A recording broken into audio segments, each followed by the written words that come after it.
Kahit na nga may sakit, ay concern pa rin talaga si Doc Willie Ong sa mga Pinoy. Isa sa pinoproblema at talagang nais ni Doc Willie Ong na magkaroon sa Pilipinas ay ang libreng pagpapaospital. Ito'y dahil hindi nga lahat ng tao dito sa Pilipinas, especially ang mahihirap, ay afford magpagamot. Well, kung wala kang pera at mayroon kang sakit, talagang hindi natatagal ang iyong buhay. Dahil malaking bagay nga daw na kahit papano ay nabibigyan ito ng tamang gamutan, pero dahil nga wala tayong sapat na kumbaga ay halaga para dyan, marami po talaga ang hindi nakakapagpa-ospital o nakakapagpagamot ng tama, kaya naman ito ay tinitiis lamang hanggang sa bawian ng buhay. Isa ito sa nais nga ni Doc Willie Ong kung bakit ipinupush nito ang sarili pa rin na maging senador. Pero nito nga lamang sa kabila ng kaniyang kalagayan ay ang mga mamamayang Pilipino pa rin ang kanyang naiisip. At isang pagbubunyag nga mula sa isang budget ng PhilHealth ang kanyang ibinahagi sa social media. Mula sa kanyang Facebook page, sinabi niya ito December 16. Ani Doc Willie Ong: dapat libre ang chemotherapy ng lahat ng cancer patients, at least 1 million each patient mula sa PhilHealth. Dahil 600 billion di umano ang reserve funds ng PhilHealth, kayang-kaya.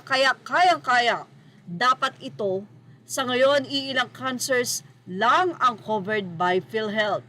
Paano pa yung mga angiogram, angioplasty, heart bypass, CT scan, MRI, PET scan? Hindi ba dapat libre na rin? Common sense lang. Milyon ang namamatay, mga nanay, tatay at anak natin dahil sa 600 billion na iniipon na reserve funds. Alam ko naman ang tunay na dahilan bakit nila iniipon yan. Personal update, 6 cycle, last one of chemotherapy.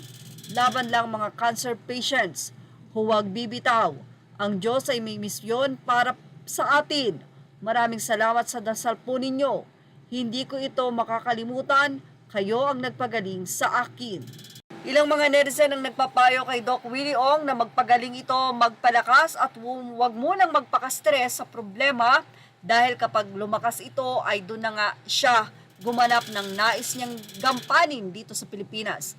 Si Doc Willie Ong ay mahabol ngayon sa pagka-senador, kaya naman marami ang umaasa talaga sa kanya, lalong-lalo na nga at na-experience mismo ni Doc Willie Ong ang kalagayan bilang isang cancer patient. At kung dito sa Pilipinas, ayon sa kanya at aminado siya, ay hindi mapoprovide ang kanyang pangangailangan, kaya naman lumipad sila patungong Singapore. At isang chemotherapy na lamang at magiging maayos na nga ang kalagayan ng nasabing doktor. Well, ano ang masasabi sa kanyang revelasyon na 600 bilyon merong fund ang nasabing PhilHealth? Ilagay na ang inyong opinion sa ating comment section. Images are all credit to the rightful owners. Thank you for watching Showbiz Now.